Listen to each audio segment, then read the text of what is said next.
World Igbo Congress was in total support for the ESN madness that has bettered the clearly foreseeable killings and military operations in Igbo land.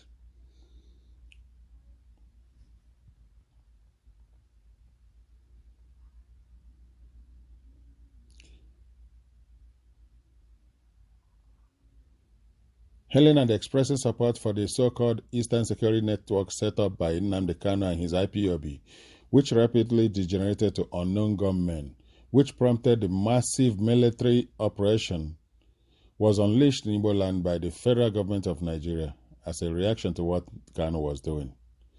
This WIC World Igbo Congress advertorial in Guardian newspaper is cited by the federal government of Nigeria as irrefutable evidence that the Igbo elite are in full endorsement of the mass murder Nnamdi Kanu was orchestrating in Igbo land, both against the Igbo who opposed his methods and against law enforcement, police and military.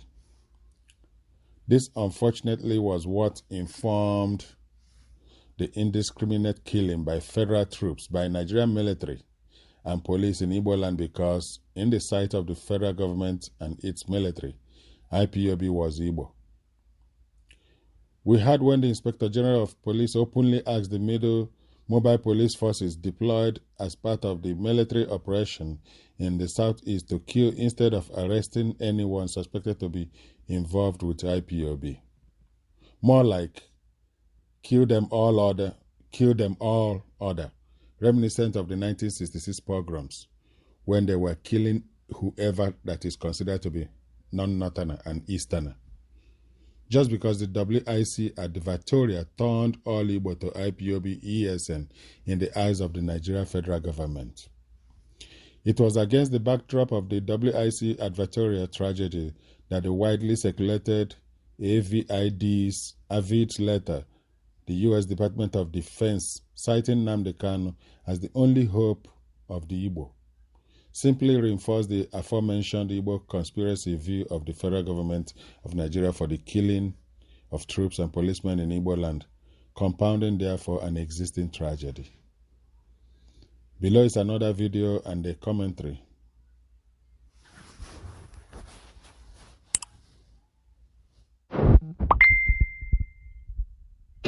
The unitary constitution of Nigeria is the source of all of the problems we have been trying to resolve.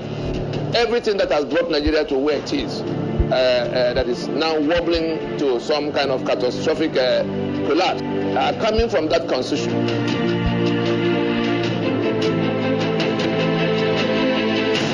All the contents of the treasury, the principle for managing the resources, so that's the custodians of the treasury, the custodians of power in Nigeria are not to be accountable to the populace for the contents of the treasury. Anybody talking about the rule of law in Nigeria under this constitution is just wasting his time. All atrocities committed in the name of government were put beyond the reach of the court to probe into. These same principles have matured into express provisions that became the quota system. They call it federal character. In that mediocrity, you bring the worst of everybody to come and manage everything for everybody. Go and look at the autopsy report on Nigerian Airways, on Nigerian National Shipping Line, on NITEL, on all the agencies of government that have been run aground. It was simply mediocrity.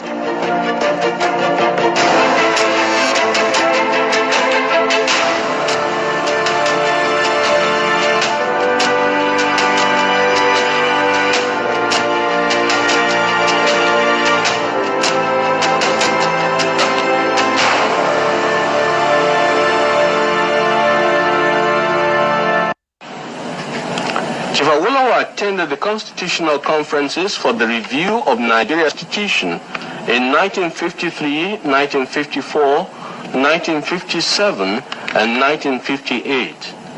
The welfare of millions of people for generations to come may be affected by the wisdom which we here display. If Nigerian leaders and our British partners are to prove themselves worthy of their trust, now is the time for us solemnly and truly to dedicate ourselves to seeking the greatest good of the greatest number of our people in Nigeria. It is to this end that my colleagues and I pledge ourselves. The first main task of the conference is to resolve those problems which defied solutions in 1957 and to evolve for Nigeria a constitution of which both the British and the Nigerian peoples can be proud. The second is to get Her Majesty's government to agree to April 2nd, 1960 as the target date for Nigeria's independence. Independence for Nigeria in 1960 is imperative. But independence for Nigeria as a corporate entity is not enough. The peoples of Nigeria must at the same time be guaranteed their freedom.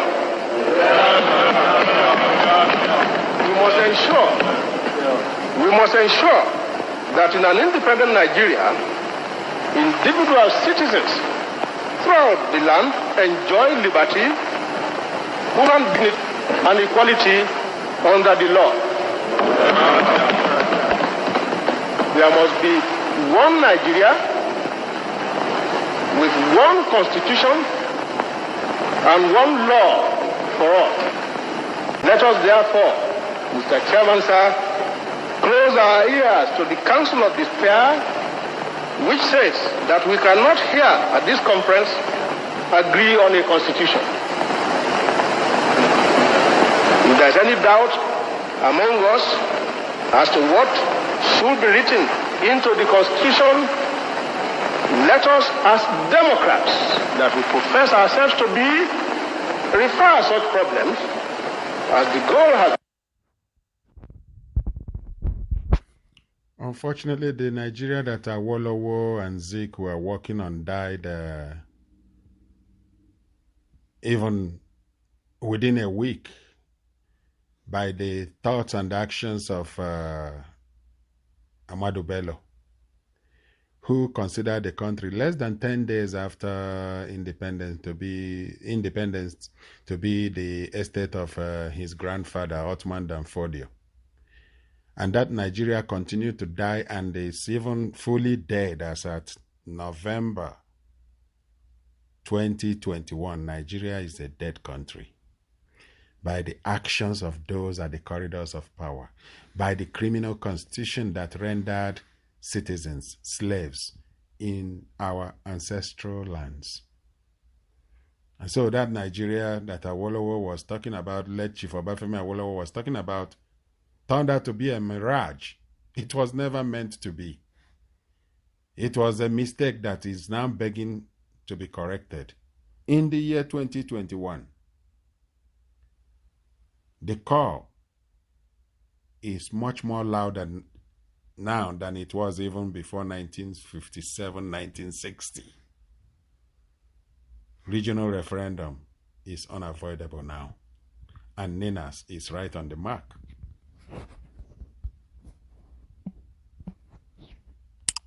Is a marriage of the master and the slave. Obviously, the relationship, the marriage in Nigeria is a marriage of the master and the slave.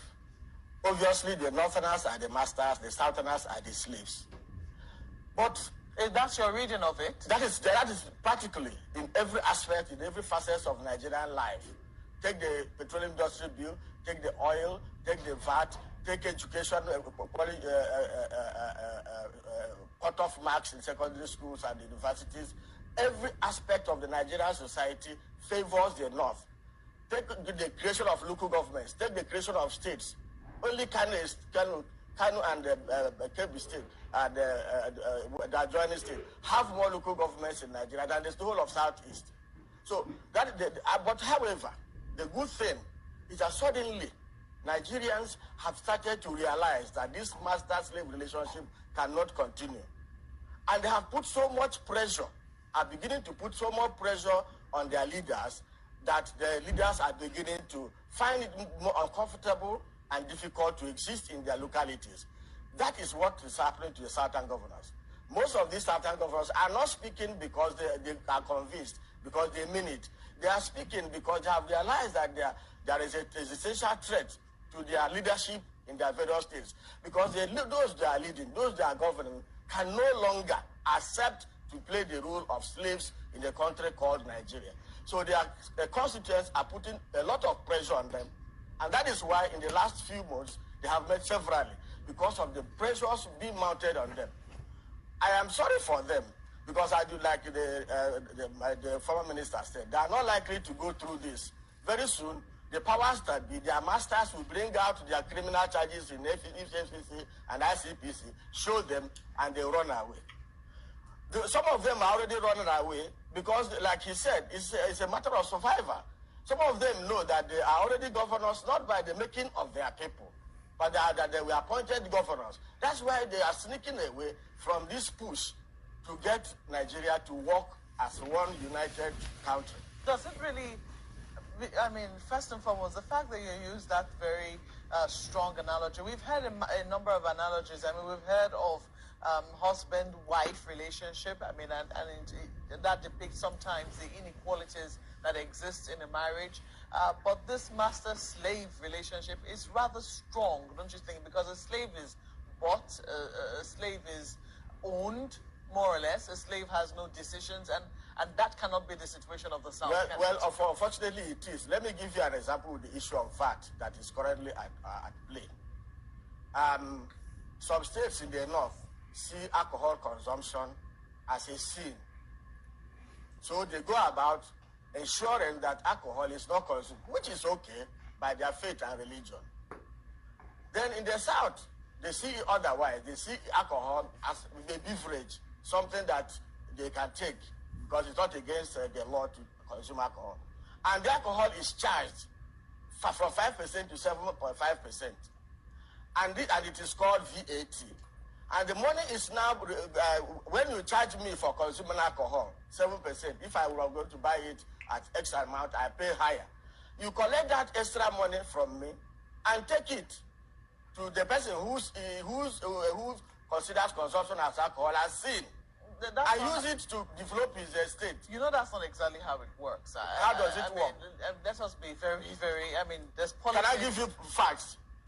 We know that is distributed 20% on the derivation, 50% on the quality of states, and 30%, 35% on population. Yes, but we also know that VAT on alcohol is a very tiny fraction of the basket, of the entire basket on VAT. I am using it as an example. Let me give you an example. I won a contract in my state for road construction, and the VAT from that road construction tax is sent to the federal government and shared based on the quality of states.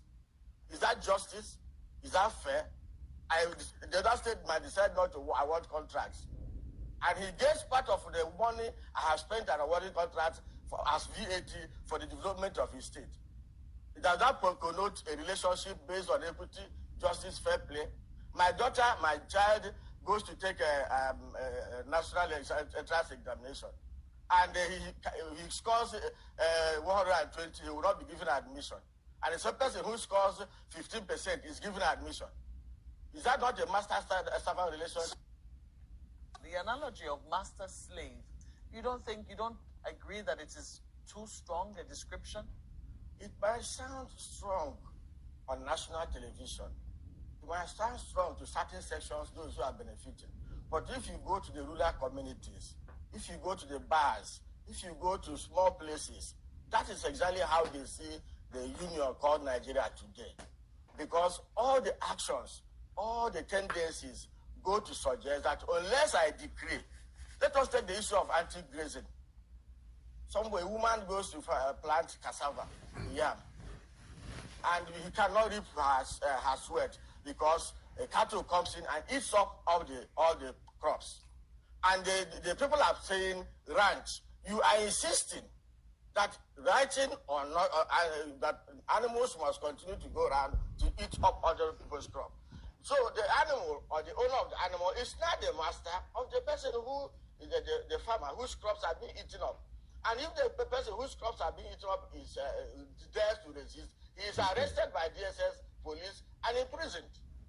So you see, these niceties, this way of putting things so that we'll be seen as one united, until we begin to say things the way they are, see them the way they are, accept that there is complete, that injustice has become part of the national milieu, national psyche, that to be a victim of these projects is no longer going to be discussed. Until we begin to accept that, when we accept it, we do introspection, we look at it and say, okay, let us correct them.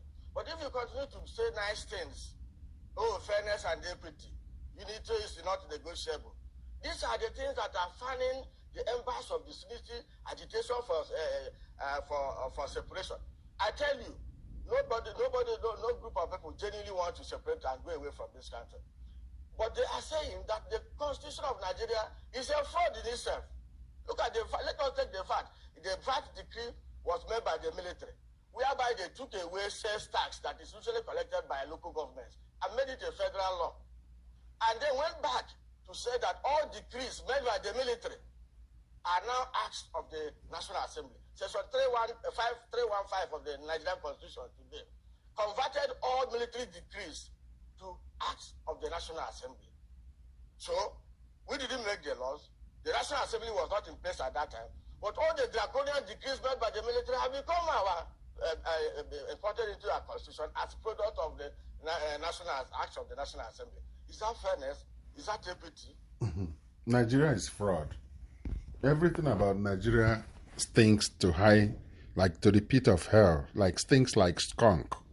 A very criminal enterprise that, has no other country that comes even close to compare it with. It's unfortunate that we're still, dealing with this.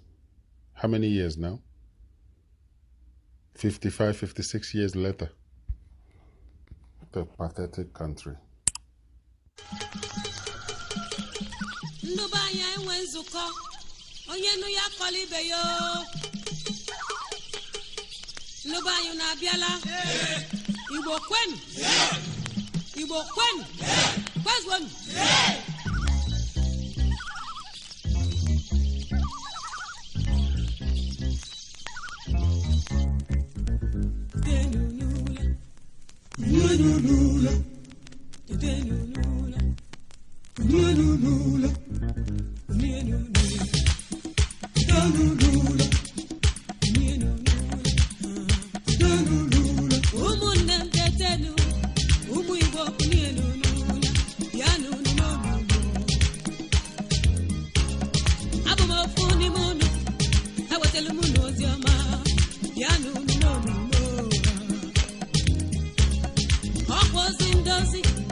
Constitution is still in existence, the northern part of Nigeria will always dictate who becomes the president of Nigeria.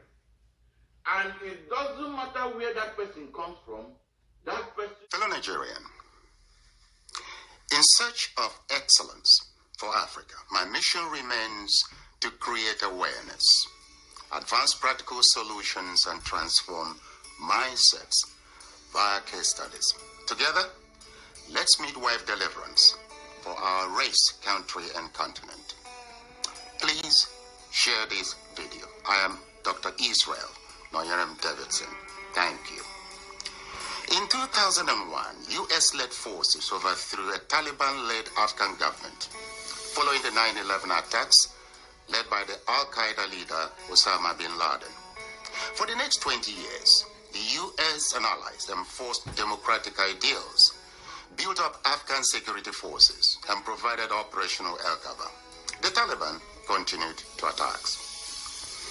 Now, eventually, under President Trump, the U.S. promised to pull out if Taliban agreed to stop attacks and hosting terrorist groups. Today, the Taliban militants have declared Islamic Emirate of Afghanistan and overrun most of the country at lightning speed with little or no resistance from the 300,000 U.S. trained and heavily equipped Afghan forces. U.S. general could not believe an army could crumble at that rate. I did not, nor did anyone else, see a collapse of an army that size in 11 days. There'll be many postmortems on this topic, but right now is not that time. It is believed the Afghan soldiers, though diehards, had unquenchable allegiance to jihadist ideologies practiced by Taliban. There were Afghan soldiers by day, Taliban at heart, and Taliban at night. A situation some suggest currently exists in Nigeria too. So Afghanistan was simply handed over to the mullahs to govern, based on their shared jihadist ideological leaning. The south and middle belt of Nigeria should wake up with urgency. The Afghan situation is cooking fast in Nigeria today. Afghanistan is number 1 on global terrorist list. Nigeria is number 3, second to Iran, with Boko Haram, ISWAP, and Fulani Herdsmen militia currently operating unhindered in the territory. You cannot fight religious ideology with guns or democratic ideals, particularly when the people themselves are not wired to accommodate change. See the cost of 20 years of U.S. efforts at enforcing peace, progress, and civilization in Afghanistan, and still they failed. 72 journalists and over 400 aid workers were killed. Between 66 to 69,000 Afghan troops killed. 2.7 million Afghans flee abroad, and 4 million displaced citizens. 3,000 U.S. troops killed, 21,000 wounded, and over 3,000 U.S. private security contractors also killed. Over 1,000 NATO coalition personnel killed. $2.3 trillion spent prosecuting Afghan war. As with Afghanistan, the Nigerian armed forces cannot contain the spread of Boko Haram, ISWAP, and Fulani bandits. They have sympathizers within and highly influential individuals in the corridors of power who share jihadist ideologies. There are reports of emerging new and more deadly armed group in Zamfara state today. As in Afghanistan, should the ethnic nationalities in the South and Middle Belt break away today, in less than 16 weeks, ISWAP and Fulani bandits may likely take over the whole of the Northeast and West and declare a caliphate or Islamic Republic with little or no resistance. Afghanistan today is a big lesson and an urgent call on Southern and Middle Belt political leaders to force a total restructure of Nigeria now or break it. Please set aside greed, selfishness, and worthless 2023 political ambitions and unite for the sake of your citizens. Despite unfolding calamities across Nigeria, Southern and Middle Belt Christians continue to take comfort in biblical texts alone, believing their lands are beyond conquer because God is alive. Of course, I believe He is. However, they forget that modern-day Turkey was once almost 100% Christian and hosted Apostle Paul, Apostle John, and a number of saints. Nigeria is not as holier or much loved by God than Turkey and Afghanistan. Turkey was overthrown by the jihadists while the Christians had all eyes closed. Today, Turkey is more Islamic than Saudi Arabia. Nigeria, as currently configured, is sitting on a tinderbox. We have an army and those in power gifting thousands of militants, far worse than the Taliban, with amnesty, reintegration into society, logistics, and other incentives. Southern agitators demanding an end to the killings, raping, and displacement of citizens are hunted, killed, or detained without trial. In 2000, President Trump forced the release of 5,000 repentant and rehabilitated Talibans from prison and reintegrated them into the Afghan society. Many returned to the battlefield, worsened the security situation in Afghanistan, and strengthened Taliban to overrun the country. Will the Nigerian rehabilitated Boko Haram terrorists be any different? I doubt it. August Punch editorial warns, the South is being tactically de-Nigerianized indirectly. Able citizens are being forced out in droves via mismanaged economy, insecurity, and frustration caused by mediocrity. The Nigerian system celebrates mediocrity, ingrained in the Nigerian constitution as quota system and federal character. It is an agent of slavery, fraud, injustice, underdevelopment and impunity in the south and middle belt of Nigeria. Aggravated discontent and killer herdsmen and bandit activities are driving separatist agitations in the south. The Nigerian police and army respond with violence in communities. Today, it is easy for southern young men in transit or even at home to be tagged terrorists or Yahoo boys and shot dead. Raising young men in the southeast has become a scary enterprise, the Punch editorial concludes. Look, for these reasons, the best option now for the south and the middle belt must be to force a restructure of Nigeria or walk away from this union before too late. You cannot force a hyena to become a vegan. That's the truth. Afghan Christians and professionals are fleeing their country en masse, fearing for their lives and professions. UK, US, and other European countries are offering help. Who would come to the rescue of Nigerians? Should the South and Middle Belt, fail to act decisively right now? You see, time is running out. Now, those clamoring for restructuring are not doing so out of hatred for Nigeria, but because northern Nigeria is dragging the rest of the country back to the Stone Age and into the abyss with it. You see, now is the time to demonstrate political skills, leadership, vision, tenacity, courage, and immunity against Takia. To save Nigeria and generations to come, let's initiate a genuine dialogue now. Restructure or break up. Look, perhaps, as Bishop Kuka cried out loudly recently, it's time to end Nigeria so that people who want development can go ahead. God bless our homelands. Thank you.